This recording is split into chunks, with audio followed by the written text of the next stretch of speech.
I was tightening the last screw when she said it, softly, almost like she didn't want the words to survive the air between us. Maybe you should keep a key too. For a second, I thought I imagined it, because nothing about that sentence was casual, and nothing about the way she looked at me felt accidental. I hadn't planned on staying long that day. I was there to change her door locks. That was it. A simple job, a clear boundary. But life doesn't care about plans when emotions are already leaning too close. I'm not a locksmith by trade. I work with my hands.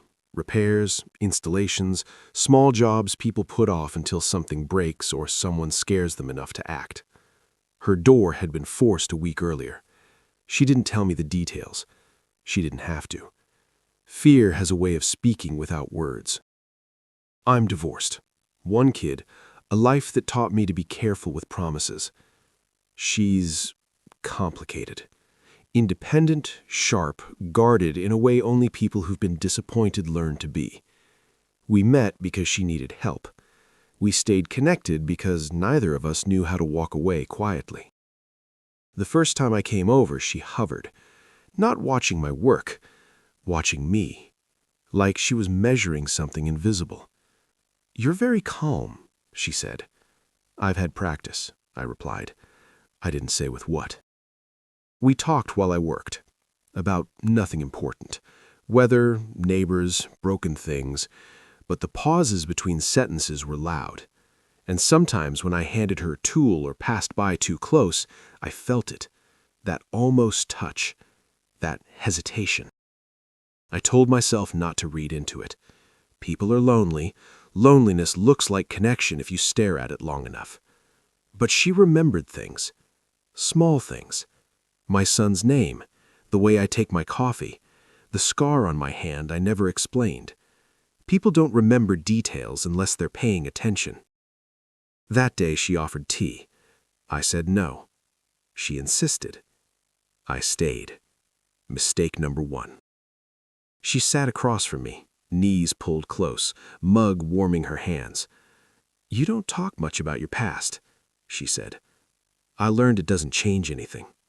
She nodded like she understood too well. "I'm bad at letting people in," she admitted. I smiled without humor. "I'm bad at knowing when I'm already in." After that, she found reasons to call. Loose handle, strange noise, questions she could have Googled.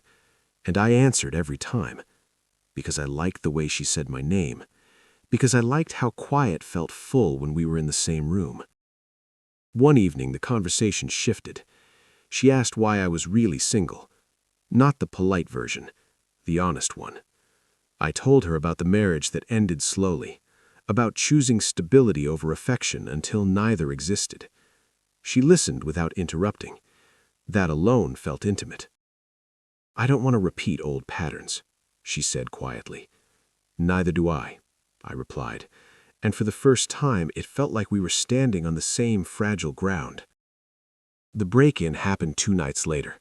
She called me shaking. Not crying. Worse, controlled fear. "I don't feel safe," she said. I went immediately. The door wasn't badly damaged, but the feeling was. She stood behind me while I worked, arms crossed tightly around herself. I could feel her fear pressing into my back. "This lock won't fail, I promise." She exhaled slowly. "Stay until you're done," she asked. I nodded. That's when she said it. "Maybe you should keep a key too." The room went quiet. I turned slowly. She wasn't smiling. She wasn't flirting. She was asking for something that felt dangerously close to trust. "Are you sure?" I asked. She shrugged, a nervous habit. "I don't know, but it feels right." That word again. Right. I handed her the spare key. "You keep it, if you change your mind." She took it. Our fingers brushed. Neither of us moved away. Something changed after that. Not physically, emotionally. She texted more. I thought more. We circled each other carefully, like people afraid of ruining something unnamed. Then she mentioned him, casually. "He helped me today," she said one night. "I was overwhelmed and he stayed." I smiled, but my chest tightened, because suddenly I wasn't alone in the room anymore. I didn't ask who he was. That scared me, because I already knew. He was safe, predictable, available. Everything I wasn't sure I could be. She asked to talk, properly. We met at her place, my first time there without tools in my hands. She looked tired, not from work, from carrying choices she didn't want to make. "I don't want to hurt you," she said. "I know," I replied, "and that scares me." I waited. Silence always tells the truth eventually. "I care about you, more than I expected." I felt hope rise, then stop. "But I don't know if I can choose uncertainty." There it was. I nodded. "So I'm uncertainty." She didn't deny it. "I wanted to be your rest," I said softly. Her eyes filled. "You are. That's why this hurts." She stepped closer. Too close. For a moment, everything in me wanted to end the tension the wrong way. But I didn't, because I knew what regret feels like. "If you choose him, I'll leave quietly. And if you choose me, then choose me fully." She closed her eyes, didn't answer. She hugged me, long, tight, final. When I left, she watched me like she wanted to remember how I walked away. I didn't look back, because if I did, I wouldn't have left. Later that night, she messaged, "I wish you had met me at a different time." I replied, "I wish you had chosen me at this one."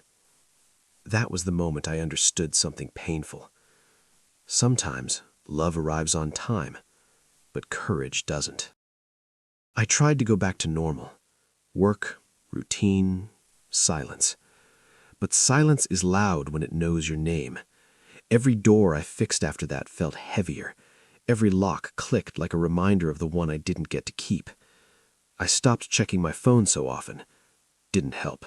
My mind checked anyway. A week passed. Then 2. No messages, no calls. That hurt more than the conversation ever could. Because closure, even painful closure, at least admits something mattered. I told myself she chose safety. I told myself that was reasonable. But late at night, reason doesn't sit beside you. Memory does. The way she said my name when she was tired. The pause before she answered questions she felt too much. The key, still warm from her hand. One evening, my son asked, "Why are you quiet lately?" Kids notice emotional leaks adults pretend aren't there. "I'm just thinking," I said. He nodded like he understood. "I think too," he replied. "Mostly about things I can't fix." That hit harder than he knew. I almost deleted her number. Almost. Instead, I locked it away in a place I promised myself not to open. Then the call came. Late. After midnight. Her name on my screen felt unreal.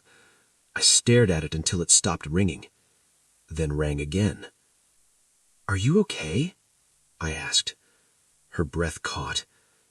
I didn't know who else to call. I closed my eyes. That sentence is dangerous. I was at her place in 15 minutes. She opened the door slowly. Not scared this time. Broken. "He left," she said. Just that. No explanation, no drama. Just truth. I didn't step inside. "I can't be your emergency contact," I said quietly. She nodded. "I know. I just needed to hear your voice."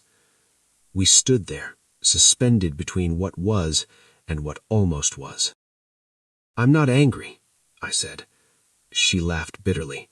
"That hurts more." She looked older somehow, not in years, in disappointment. "I chose safety," she said, "and it still fell apart." I didn't respond, because that wasn't a lesson she needed from me. "I miss you," she whispered. That nearly undid me, because missing someone isn't the same as choosing them. "I can't come in," I said. She understood. That hurt too. Days later, she sent a message. Not emotional, not apologetic. Honest.